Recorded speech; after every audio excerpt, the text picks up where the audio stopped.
বিদেশে কাজ করতে যাওয়ার আগে এয়ারপোর্ট মেডিকেল টেস্ট সম্পর্কে জানাটা অত্যন্ত জরুরি। অনেকেই জানেন না, এই মেডিকেল টেস্ট পাস না করলে ভিসা বাতিল হতে পারে। তাই আসুন দেখি মেডিকেল টেস্ট কেন প্রয়োজন। প্রায় সব দেশেই বিদেশি কর্মীদের জন্য মেডিকেল পরীক্ষা বাধ্যতামূলক। এটি নিশ্চিত করে যে আপনি শারীরিকভাবে ফিট এবং কোনো সংক্রামক রোগ নেই। বিশেষ করে গালফ দেশগুলোতে স্বাস্থ্য সুরক্ষা খুবই গুরুত্বপূর্ণ। এখন মেডিকেল প্রক্রিয়া কিভাবে হয়?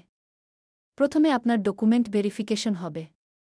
পাসপোর্ট, ভিসা এবং মেডিকেল রিপোর্ট সবকিছু ঠিকঠাক আছে কিনা তা দেখা হবে। এরপর আপনার বডি টেম্পারেচার এবং ব্লাড প্রেসার চেক করা হবে। এরপর বেসিক ফিজিক্যাল এক্সামিনেশন হবে, চোখ, কান, দাঁত পরীক্ষা করা হবে।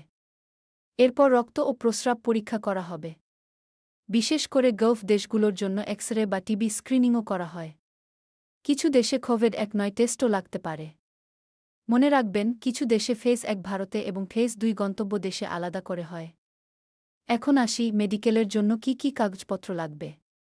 আপনার passport, visa copy, medical report এবং ট্রাভেল ফর্ম বা হেলথ ডিক্লারেশন নিয়ে আসতে হবে।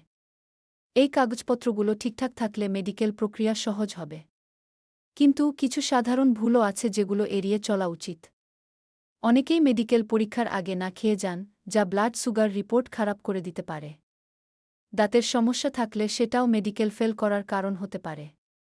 ভুল রিপোর্ট বা ভুয়া সার্টিফিকেট নিয়ে গেলে ভিসা বাতিল হতে পারে। তাহলে মেডিকেল পরীক্ষার আগে কিছু টিপস মনে রাখুন। পরীক্ষার আগের রাতে হালকা খাবার খান, পর্যাপ্ত পানি পান করুন এবং মেডিকেল ক্লিনিকের নাম আগে থেকেই যাচাই করে নিন। যদি আপনি মেডিকেল পাস করেন, তাহলে পাবেন ফিট টু ফ্লাই সার্টিফিকেট। এরপর ইমিগ্রেশন, ভিসা স্ট্যাম্পিং এবং ফ্লাইট সবকিছু সহজ হয়ে যাবে। বিদেশে কাজ করতে যাওয়ার জন্য এই মেডিকেল টেস্ট অত্যন্ত গুরুত্বপূর্ণ। সঠিক প্রস্তুতি নিলে আপনি সহজেই পাস করতে পারবেন।